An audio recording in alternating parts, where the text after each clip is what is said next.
Some animals aren't just disliked, they're seen as evil in certain religions, and it gets pretty weird. In Christian tradition, goats are sometimes linked to evil and judgment. In the Bible, goats are separated from sheep and placed on the side representing the unrighteous, giving them a darker symbolic meaning. In Islam, black dogs are sometimes viewed negatively in certain interpretations. Some traditions describe them as having connections to harmful spiritual forces, which led to caution or avoidance around them in specific contexts. Before we get into the weirder side of the list, sub if you haven't already, please. In ancient Egyptian belief, the hippopotamus had a darker side. While sometimes protective, it was also associated with the chaotic god Set, who represented disorder, violence, and destruction. In Japanese folklore, the news is a terrifying creature made from parts of different animals. It was believed to bring illness and misfortune, making it a symbol of bad omens. In European medieval superstition, black cats were often associated with witchcraft. People believed they were companions of witches or even witches themselves in disguise.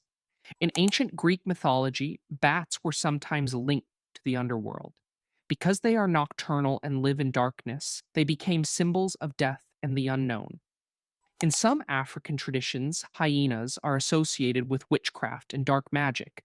They are sometimes believed to be linked to sorcerers or used in supernatural practices.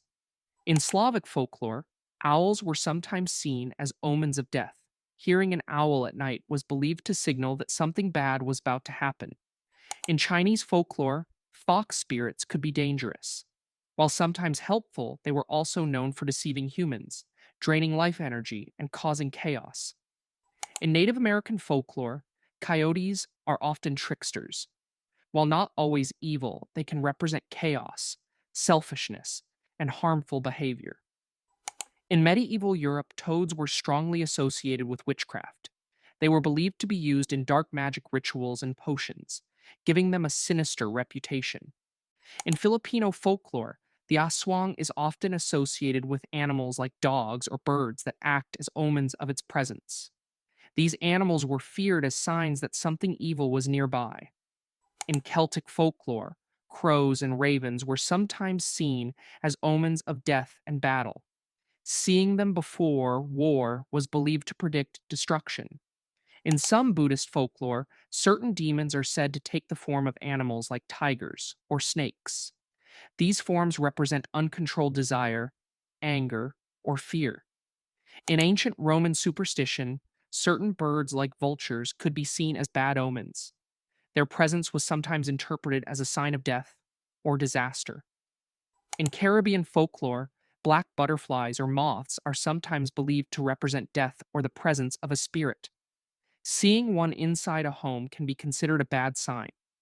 In South Asian folklore, owls can sometimes be associated with bad luck or misfortune, despite also having positive meanings in other contexts. In Central American folklore, dogs howling at night are sometimes believed to signal death or the presence of spirits. This gave them a more ominous symbolic role. In medieval Christian Europe, pigs were sometimes linked to gluttony and sin. Because of this, they became symbols of moral weakness and corruption. In Southeast Asian folklore, crocodiles were often feared as supernatural predators. Some stories describe them as shape shifting beings or cursed humans. In ancient Persian beliefs, lizards and certain creeping animals were sometimes viewed as aligned with darkness. Their behavior and appearance made them symbols of corruption. If you made it this far, you should subscribe,